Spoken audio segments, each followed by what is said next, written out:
Məsələ 1239. Əgər ehtiyat namazında rükn olmayan şeyi səhvən çoxaltsa ya azaltsa, səcdə-i səhv yoxdur. Məsələ 1240. Ehtiyat namazının salamından sonra onun qismlərindən və ya şərtlərindən birini yerinə yetirib yetirmədiyindən şəkk eləyərsə, şəkkinə etina etməməlidir. Məsələ 1241. Əgər ehtiyat namazında təşəhhüd ya səcdənin birini yaddan çıxartsa və yerində çatdıra bilməsə, vacib ehtiyat odur ki, namazın salamından sonra səcdəni qəza etsin. Məsələ 1242. Əgər ehtiyat namazı və bir səcdənin qəzası və ya bir cüt səhv səcdəsi ona vacib olsa, gərək əvvəl ehtiyat namazını qılsın. Məsələ 1243.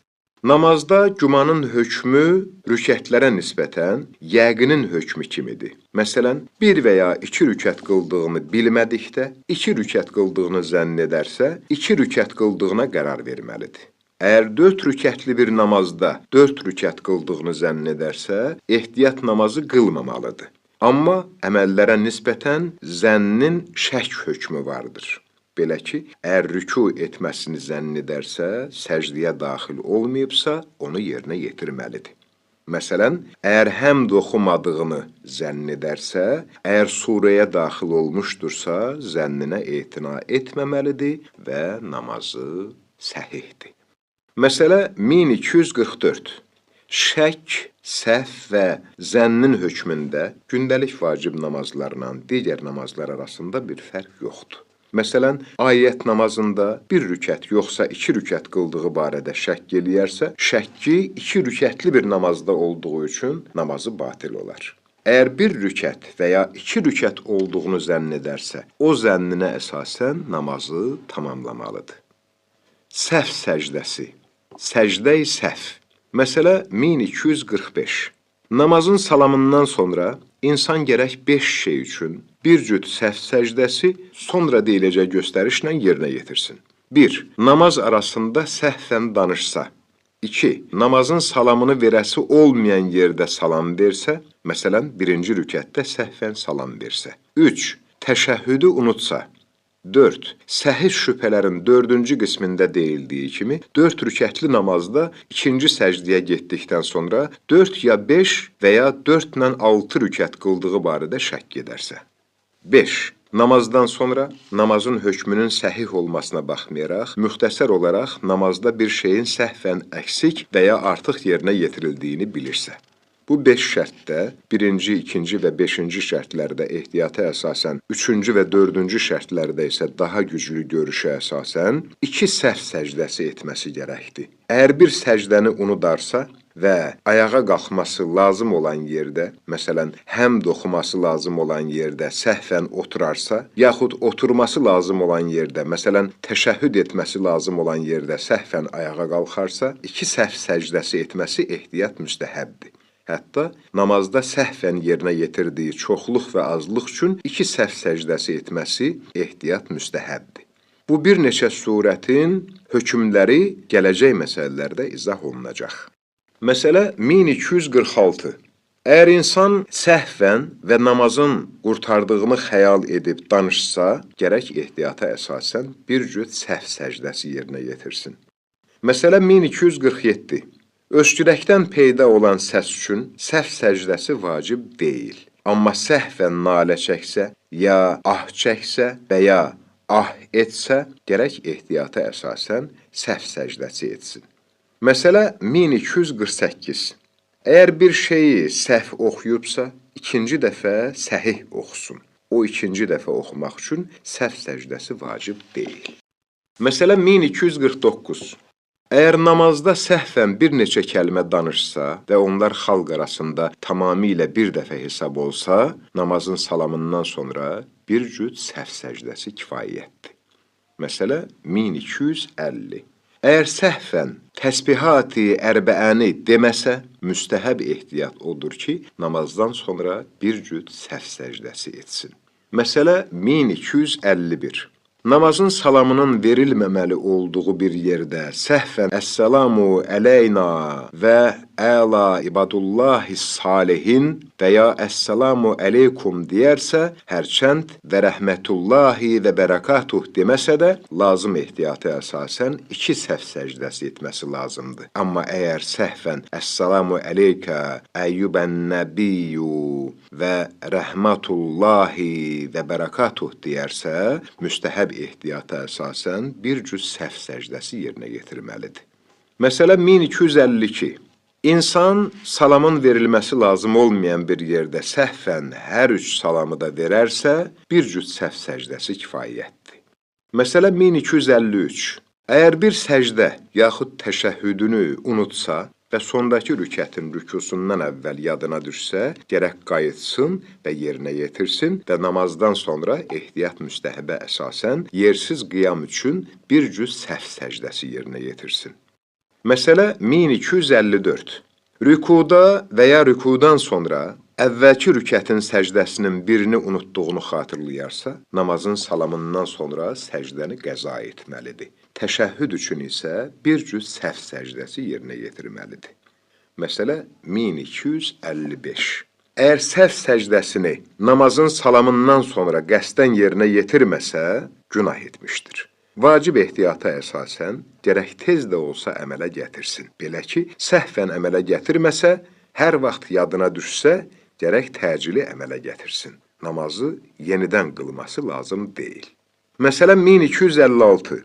Bir şəxs səhv səcdəsinin boynuna vacib olub olmadığı barədə şəkk eləyərsə, onu yerinə yetirməsi lazım deyil. Məsələ 1257. Boynuna 2 ya 4 səhv səcdəsi vacib olduğu barədə şəkk eləyən şəxs 2 səhv səcdəsi yerinə yetirməsi kifayətdir. Məsələ 1258. Əgər səhv səcdəsindən birini yerinə yetirmədiyini bilər və onu düzəltməsi mümkün olmasa, 2 səhv səcdəsi yerinə yetirməlidir. Əgər səhvən 3 səcdə etdiyini bilərsə, vacib ehtiyat olaraq yenidən 2 səhv səcdəsi yerinə yetirməlidir. Səhv səcdəsinin qaydası. Məsələ 1259. Səhv səcdəsinin göstərişi belədir ki, namazın salamından sonra dərhal səhv səcdəsi niyyəti etsin və alnını lazım ehtiyata əsasən səcdəsi səhih olan bir şeyin üzərinə qoysun. Bu səcdədə zikr demək ehtiyat müstəhəbdir. Belə ki, bu zikri söyləməsi daha yaxşıdır. Bismillahi və billahi. Əssalamu əleyka əyyubən nəbiyyu və rəhmətullahi və bərəkatuh. Sonra oturmalı və təkrarən səcdiyə gedib, söylədiyi zikri yenidən oxuduqdan sonra oturmalı və təşəhhüdü dedikdən Əssalamu əleykum deməlidir. Buna və rəhmətullahi və bərəkatuh da əlavə etməsi daha güclü görüşdür. Yaddan çıxmış təşəhhüd və səcdənin qəzası. Məsələ 1260. İnsan unutduğu səcdə və təşəhhüdün qəzasını namazdan sonra edərkən, bədən və libasının pak olması və qibliyə yönəlməsi kimi namazın bütün şərtlərinə sahib olması lazımdır. Məsələ 1261. Əgər səcdəni bir neçə dəfə yaddan çıxarsa, məsələn, birinci rükətdən bir səcdə yaddan çıxarsa və ikinci rükətdən də bir səcdə yaddan çıxarsa, gərək namazdan sonra hər ikisinin qəzasını yerinə yetirsin və daha yaxşısı odur ki, ehtiyatən hər yaddan çıxan bir cüt səhv səcdəsi yerinə yetirsin. Məsələ 1262. Əgər bir səcdə və təşəhhüdü yaddan çıxarsa, ehtiyatən unudulmuş hər biri üçün bir cüt səhv səcdəsi yerinə yetirsin. Məsələ 1263. Əgər 2 rükətdən 2 səcdə yaddan çıxarsa, qəza edən zaman tərtibə riayət etməsi lazım deyil. Məsələ 1264. Namazın salamı ilə səcdənin qəzası arasında namaz əsnasında qəsdən və ya unutqanlıqla edildiyi təqdirdə namazı batil edən bir iş görərsə, məsələn, arxasını qibliyə çevirərsə, səcdənin qəzasını etdikdən sonra o namazı təkrarən qılması ehtiyat müstəhəbdir. Məsələ 265.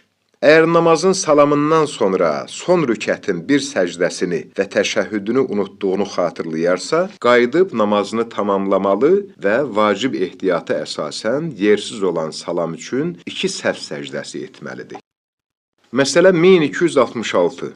Əgər namazın salamı ilə səcdənin qəzası arasında səhv səcdəsi vacib olan bir iş görsə, məsələn, səhvən danışsa, vacib ehtiyata əsasən gərək birinci səcdənin qəzasını etsin və sonra bir cüt səhv səcdəsi etsin. Məsələ 1267. Əgər namaz əsnasında səcdəni yoxsa təşəhhüdü unutduğunu bilməzsə, səcdənin qəzasını etməli və 2 səhv səcdəsi yerinə yetirməlidir. Təşəhhüdü də qəza etməsi ehtiyat müstəhəbdir. Məsələ 1268. Səcdə və ya təşəhhüdü unutmadığı barədə şəkk eləyərsə, qəza və ya səhv səcdəsi vacib olmaz. Məsələ 1269. Səcdəni unutduğunu bilib, sonraki rükətin rükusundan qabaq onu yerinə yetirib yetirmədiyi barədə şəkk eləyərsə, qəza etməsi ehtiyat müstəhəbdir. Məsələ 1270. Səcdəni qəza etməsi vacib olan bir şəxsə, başqa bir əməl səbəbindən də səhv səcdəsi vacib olarsa, ehtiyata əsasən namazdan sonra əvvəl səcdəni qəza etməli və sonra səhv səcdəsini yerinə yetirməlidir. Məsələ 1271. Namazdan sonra unutmuş olduğu səcdənin qəzasını yerinə yetirib yetirmədiyi barədə şəkk eləyərsə, namazın vaxtı keçməmişdirsə, səcdəni qəza etməlidir. Hətta namazın vaxtı keçmiş olsa belə, vacib ehtiyata əsasən qəza etməlidir. Namazın hissələrini və şərtlərini azaldıb çoxaltmaq. Məsələ 1272. Əgər namazın vacibatından qəsdən bir şeyi azaltsa və ya çoxaltsa, bir hərfdə olsa belə namaz batildir. Məsələ 1273. Əgər məsələni bilmədiyindən, namazın vacibatından, rüknündən bir şey azaltsa, namaz batildir. Amma imkanı olmadığına görə şəri hökmü bilməyən bir şəxsin və ya bir dəlilə etimad edən bir şəxsin rükn olmayan vacibləri azaltması namazı batil etməz. Belə ki, məsələni bilmədiyindən, habelə təqsir üzündən sübh, şam və xiftən namazlarının həmd və surəsini alçaqdan oxusa, yaxud zöhr və əsr namazlarının həmd və surəsini hündürdən oxusa və ya səfərdə zöhr, əsr və xiftən namazını 4 rükət qılsa, namazı səhihdir. Məsələ 1274. Əgər namaz əsnasında başa düşsə ki, dəstəmaz və ya qüslü batil imiş, və yaxud qüsülsüz və dəstəmazsız namaza məşğul olubmuş, namazı pozmalı və ikinci dəfə dəstəmaz və ya qüsüllə namazı qılmalıdır. Əgər namazdan sonra başa düşsə, gərək ikinci dəfə dəstəmaz ya qüsüllə namazı qılsın və əgər vaxt keçibsə, qəza etsin. Məsələ 1275. Əgər rükuya çatdıqdan sonra əvvəlki rükətdən hər iki səcdəni yerinə yetirmədiyini xatırlayarsa, ehtiyata əsasən namazı batildir. Əgər rükuya çatmazdan qabaq yadına düşərsə, qayıdıb 2 səcdəni yerinə yetirməli, sonra da qalxıb həmd və surəni və ya təsbihatı oxuyaraq namazı tamamlamalıdır. Namazdan sonra da ehtiyat müstəhəbbə əsasən yersiz qiyam üçün 2 səhv səcdəsi yerinə yetirməlidir. Məsələ 1276. Əgər əssəlamu əleyna və əssəlamu əleykum deməmişdən əvvəl yadına düşsə ki, son rükətin 2 səcdəsini yerinə yetirməyib, gərək 2 səcdəni yerinə yetirsin və ikinci dəfə təşəhhüd və namazın salamını versin. Məsələ 1277. Namazın salamından qabaq, namazın sonundan bir rükət və ya daha çox qılmadığını xatırlayarsa, unutduğu miqdarı yerinə yetirməlidir.